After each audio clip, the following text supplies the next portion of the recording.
pull up and shoot short side. I don't know why it's so tough to say. Shoot short side.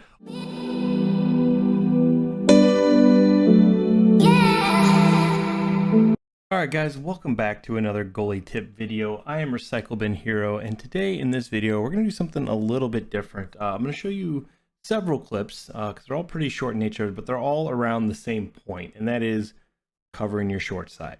As a goalie, that is something that is extremely important to learn and to master and to always be dependable on, is covering your short side. I get, if it is a 2-on-1 and pass is coming and you want to make that flashy right stick slide save and get the whole party, giving you kudos and pats on the back, like, I get it, I do. But if you move early or you get sniped short side because you bail out, you're gonna look like the idiot. So in this video we're going to be talking about short side, what to look for, what to expect, trying to ignore that little voice in your brain that's saying, move, and sometimes less is more. So we're going to do this usual routine. We're going to break these videos down. We're going to play them at regular speed first, and then we're going to break them down frame by frame from there. Talk about, the changes, what I'm looking for. And since these are pretty short, we're going to try to get a few of them in so we can really hammer this point home. So without further ado, we're going to start with this one right here. As you can see, the other team is breaking out the puck. We do have one defenseman back, and you're going to see kind of how this play develops. All right, so here they come, breaking out the puck. As you can see, it's kind of just everyone getting back at one point, pulls up, we hold our post, and we make the save. So now let's talk about why we didn't move there and why it was right to not move. Yes, hindsight's 2020, made the save, obviously, blah, blah, blah. But let's talk about what my thinking was here and what the approach is and what you should be looking for. All right, we're just going to get to the point where they break into the zone and kind of get set up real quick. So the puck carrier comes in. He's got enough speed to where he gets around our defender, and he does have this lane to come across the ice. However, trying to make that move when he's got 3 defenders right here that are going to be collapsing this way, there's a pretty good chance he loses the puck. Maybe he gets the shot off, but it's not as good as it should be. So he kind of peels out to the side. And what he's doing, and what we notice immediately, are the 2 wingers, or the 2 skaters he's got coming in that are both going far side, and that he has close quarters. So we know that one of 2 things is going to happen here. Either he's going to pull up and shoot short side. I don't know why it's so tough to say. Shoot short side of our defenseman, getting back into the slot, getting into that area and kind of mucking it up. So we're anticipating a short side shot here. If he tries to, drag it across the ice and go far post on us, we're in pretty good position to go with him. You can right stick slide, you can speed boost, you can butterfly slide. There's a lot of things you can do there to help cover that. So we know we're in pretty good position. He's on his backhand, so we're not too worried about the shot just yet. He doesn't have, gold beauty backhands. We're not worried about him just absolutely roofing one and beating us blocker side. So we're going to go ahead, clear this up, and we're going to go ahead and move forward here a little bit. So he comes down, and once this happens, right... Sorry, I thought it was coming up in a few more frames, or less frames than it did. Once he pulls up, once he puts the brakes on right there, we know we're good. You shouldn't move. In fact, look, we get a little more square to the post now. We get our right foot outside the post as well. And we know that one of 2 things is going to happen with this puck. Either he's going to shoot or he's going to pass. And I know that doesn't sound like rocket science because it's really the only 2 things you can do with the puck. But what I mean is either the shot is coming from here or he's going to look to make this pass across the ice. So we know we just have to kind of stay here. We're home. We're in good position. We don't want to give up any of the short side, because that is an easy goal, because there's no defenseman there to bail us out. There's nothing that we can really do to prevent that other than being in position and not moving. So we're going to go ahead and move this forward a little bit. So as you see, puts the brakes on, and he's looking, he's trying to decide if he can make this pass or not. And kudos to our defensemen for just putting themselves right in the passing lane, all 3 of them. Teal kind of floats a little bit, but that's fine. They do enough to muck it up and to make it a dangerous play. Now you'll notice here, because the three of them kind of overcommitted on the passing lane, that this forward is now open and this passing lane is open. However, we're not too concerned with that for two reasons. Again, gold close quarters, and we do have three defensemen right in that area. So if a shot does come through, it might get blocked. You know, they could get a poke check on it. There's a lot of things they could do to muck this up. So a lot of times forwards are going to look for the guaranteed play, right? Like that's why the cross crease happens so much, because they know if they get it across, it's practically a guaranteed goal. They're going to look for the play that is going to usually result in the goal. That's why you see a lot of passing happening, when in reality, if you have the puck on your forehand in the high slot, it's probably not a bad idea to just wrist it on net. You'll cause chaos. You may get a snipe, but a lot of people want to find that easy guaranteed play. So at this point, we are ignoring every part of our brain that is telling us to move. And I haven't counted frames, but if you wanted to, feel free. I guess we haven't moved in 20-25 frames. Like we're just waiting.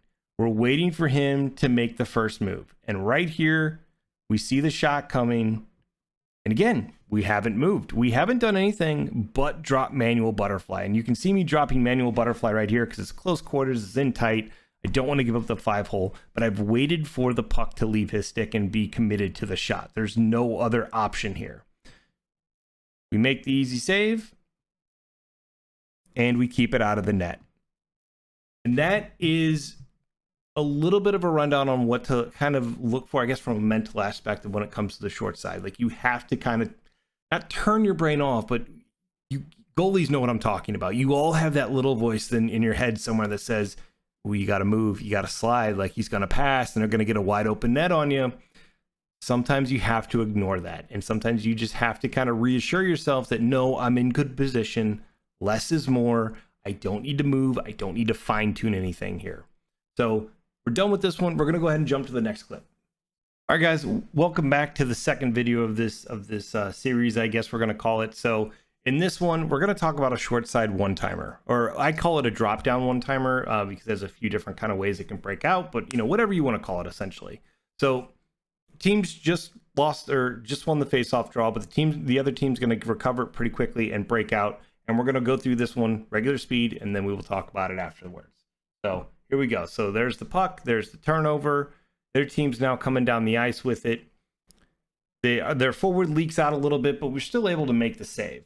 And so there's a lot that happens in that 2 seconds that I want to talk about. So we'll break this one down a little bit. You know, we'll slow it down. We'll kind of explain why I made the moves I did and why I positioned myself the way I did. You know, hindsight is 20/20. It's easy for me to grab a video where I made a lucky save and say, oh, this is what I did. But that's not the intention of this series. I'm trying to pick intentional saves where I have a thought process to it that I can explain to you all and break down with you a little bit. So that's what we're going to do in this next sequence here. All right, guys, so here we go. I jumped ahead a little bit. We don't need to the turnover or the breakout to the neutral zone. It doesn't really pertain to much that we're talking about here, but we're going to go ahead and dive into this one. So the other team's getting ready to break into the zone here pretty quickly. We've got both of our defensemen back, but they have all three forwards kind of crashing the zone together. So it is I guess an odd man rush in a sense, but a 3-on-2 is not the end of the world. You know, your defensemen have enough room to cover enough ice to take away some angles, make things interesting for you, or make things interesting for the offense, excuse me, and hopefully simplify things for you a little bit. So here we go. They're going to break into the zone. Now, the first thing you're going to notice is our teal defenseman is high in the zone to try to force a turnover, which not a bad decision, not a wrong decision. It's not like he went for a hit and got burned and now it's 3-on-1, but the other guy on offense here recognizes that, and he takes advantage of this opening on the ice here. Now, to his credit, Teal kind of recognizes that's happening and tries to get back, but he's already poking, so he's not going to be really a factor for defending this guy. So right here is the first decision that I have to make. I recognize that this guy is pretty much going to have an unobstructed path to the down to the net through, through this ice here. The pass is probably coming momentarily, and he's going to either going to shoot forehand on the short side, or he's going to try to curl and go backhand on the far side. So those are his two options. And as soon as this happens, I've already recognized this from the blue line. And this is something you need to do as a goalie, is recognize the play. Recognize what your defense is doing, what the offense is doing, and anticipate what they're looking for. So immediately, I know we're going to be in a situation where we're probably going to be facing either an in-tight forehand shot or, some sort of kind of cross the crease backhander. So I'm kind of prepping for both situations, but we're going to see here pretty quickly that one of them gets ruled out. So we're going to just move this ahead a little bit at regular speed. So here comes the pass. So again, defense overall, not a bad shape. They have the triangle going. He does connect the pass, but he's on his backhand. So this kind of works to our advantage. If he was on his forehand, I would have to worry about not only him shooting forehand short side, but still having speed or the ability and the angle to shoot far side on the forehand. But since he's on his backhand, we're not too worried about him coming across the crease. He's not really going to be able to, especially with yellow right here, kind of coming in and crashing down on him to put some pressure on him. Now, it does open up this far side winger, but again, that's where our team defensively, blue should be floating down to cover. There's a chance that pass gets blocked or poked, or he gets knocked off of the puck. There's a lot of things that can happen before that pass connects. So he's playing the odds, taking away as many possibilities as he can, and we're doing the same thing to prevent any possibility of the goal here. So he's got it on his backhand, and he's got close quarters, and he immediately fires kind of a backhand 1T. So we just read it, we stay manual butterfly, we float over to the near post, and we seal it for the easy save. I'm sure he wanted to be on his forehand here, but he was on his backhand. He was probably holding up to get off the quick shot. So it was just an easy save to move into position, but it was an easy save because we recognized the play at the blue line. This wasn't a play where we reacted, at the hash marks. When they were up here, we knew what their options were at that point, and we positioned ourselves to take away the most deadly one. So that's why it was an easy save here. This wasn't an easy save because he messed up and it was backhand. Sure, that made it an easier save, but our kind of pre-planning and our ability to recognize what was coming ultimately made this an easy save. Because even if he shot that forehand short side, we're there. We make that save. We should. Gold close quarters is always a little bit of a dice roll no matter what position you're in, but it wouldn't have been an easy kind of tap in for him by any means. So that's it for this one. We got one more to go over, and we're going to jump over to that one right now. All right, guys, here we go with the third and final video of this series here. So in this one, we're just going to kind of dive right into it. They're going to come in off the face-off win, go down the side, do a little wiggle, try to get me out of position, get me thinking too far ahead, and then eventually go back to the short side. So we're going to go ahead and break this one down and talk about why I moved the way I did. Did I cheat a little? What was my thinking there? And talk about all of that. Okay, so here we are. I jumped ahead a little bit because we don't need to see the entry into the zone, but we're going to talk about what this winger is looking for, what I'm positioning for, and kind of, I guess, the mental cat and mouse game that's happening here between the shooter and the goalie. So he's already entered the zone. He's playing the puck off the boards. He gets a line straight down. And so obviously we're gonna play our post here. He's on his backhand. It shouldn't be a super deadly shot or anything like that, but we still want to respect the fact that puck could end up in our net. As he goes to fake the around and behind the net, he's going to pivot and turn back up. And he's going to get a little bit of an opening here just because everyone kind of floats back to the middle of the ice, which is not a bad thing. It's not the wrong thing. They're taking away the passes, or they're blocking any sort of shots that could come from the point. Obviously with them all being bunched up right here, this pass across the ice it's not a very straight line, sorry, is pretty much non-existent. If he was to pass it up here and he one-times it, it's got to go through a mess of bodies here to get in. And same thing if he was to throw it over to this defenseman. There's just a ton of people kind of in the way that puck could go off of. So we know we're in good position. We have to trust our defense here to react to the puck and the play that the offense is trying to run, and we just have to stay home. We have to keep this short side covered, because right now that's really realistically the only option they have. Oh, I forgot, we're also on the PK on this. So the guys do a pretty good job of taking away any sort of dangerous, immediately threatening plays that could be out there, and it's our job and our responsibility to make sure he doesn't get the short side. So, you know, right here, he's more than likely looking around, seeing what his options are, seeing what the middle of the net looks like. Where can I make a pass to make a play? And you'll notice through these frames, as he's floating up to this faceoff dot, we still have not moved. We have not moved. Our guy may have shifted his weight a little, you know, as a goalie does with his angles, like automatically, but we're not striding, we're not pushing. That's my first little push right there.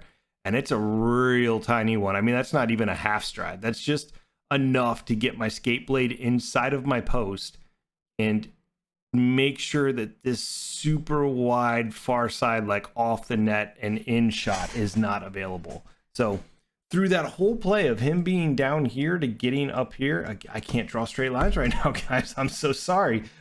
We didn't move. You know, we're in position. The whole time this puck's here, with us being where we were there, we're in position for any sort of shot that could come our way. It's all about covering those angles. It's all about taking away the high percentage plays. So yeah, if you get beat on like a 10% play, it sucks. It's not fun. You want to yell and curse the game. I know, I've been there, but you've done your job. You took away as much of the threatening play as you could. And unfortunately, 9 times out of 10 means that one time it's going to beat you. So again, though, here we're still in good shape. We're still in good position. We're not really wanting to give up too much. Now, I don't want to get like super specific about like, oh, I made a half step here and then I'm gonna make a half step here sort of things. Really, I'm doing that because he's showing the puck on his backhand. And so when a forward's showing the puck on his backhand, typically they're looking to pass. I've talked about this in other videos. For some reason, people just hold the puck on their backhand when they're looking to pass. I don't know why. I don't play forward. I don't know if there's any sort of passing bonus or if it's just harder to knock them off the puck or whatever the case may be. So we gave up a little bit of the post there just in case the pass did connect. But again, look where the puck is in relation to us. I'm going to try to draw straight lines here. I mean, where our shoulders and our pads are, like, we have everything covered. I mean, maybe the puck finds, you know, a gap here or the 5-hole or whatever the case may be, but positionally, we've done about all we can in this situation to cover the angles and make a save. So what this forward's going to do is he's going to draw it on his forehand away. Our guy takes a terrible pivot and angle to it, but I don't really want to move. I don't want to shuffle right to kind of course correct that. Because if I shuffle right, I'm going to open up this top corner of the net for a short side shot. So instead, what I'm going to do is drop back into my net a little bit. You can see me kind of pushing back into my net to cover this, but at the same time, still kind of take away as much of the net as we can. Like if he was to shoot here, he could. Now all of a sudden I can draw perfectly straight lines, you know, off the post and in. He maybe has a little bit of an angle to just go clean onto the side of the net there, but we're taking away a lot of the net here, and we're trusting, you know, that our defensemen being there, taking away the passes, that we're overshooting the short side here, because the majority of the time in this situation, they're looking to go short side on you. So that's why I'm kind of overplaying it in this situation. I'm trying to take away as much as I can. You'll notice though, I probably didn't have to overcommit to the short side as much as I did. I mean, look how far over I am on that short side post. And the reason being is he doesn't have gold close quarters. Now, silver close quarters is still a thing, and it's still dangerous, but it's obviously not as potent as gold close quarters. So I probably could have floated a little bit over and taken away basically 98% of the net. Call this just a habit or muscle memory from, you know, dealing with someone who has close quarters. You overcommit that short side because close quarters loves to proc and give them, you know, this bar down and in goal where it just kind of squirts past you, and your guy just gets a terrible reaction because of X factors. So I'm overcommitted a little bit, yes, but that's because I'm trying to take away as much as you can. You'll see I start to move a little bit. I recognize it a little too late that I'm overcommitted. Fortunately, since I'm not moving a ton, I'm not speed boosting. It's like a half stride. I'm still in position for a save. Yes, we get a glove save because he shoots it high. We would love to take those in the chest, but glove saves are not bad in this game. That you definitely feels like you definitely make more saves with your glove than you do your blocker, although it's a little better this year than it was last year. And for some reason, my post to post procs, hey, we'll take any and all the advantages we can get as a goalie because the forwards and the defensemen have tons of them. So that's it for this video, guys. Just want to talk a little bit about the importance of short side, why you always need to be mindful of it, why you always need to cover it, because if you're covering short side and your defensemen are covering the far side for you, you're going to do good. You're going to be fine. There's going to be 1 or 2 goals that go in that, they're a force or, an X factor procs or whatever, but you're not going to be getting lit up for, 4, 5, 6, 7, 8 goals if you're playing positionally sound and your defense is helping you out and taking care of the other priorities so you can focus on your short side and the puck carrier. All right, guys, that's it for real this time. Thank you for watching this video. Let me know in the comments what you think about this. Do you think maybe I got lucky here or this was the correct play? I'd love to hear your thoughts. And that's it, guys. Till next time, good vibes, high fives.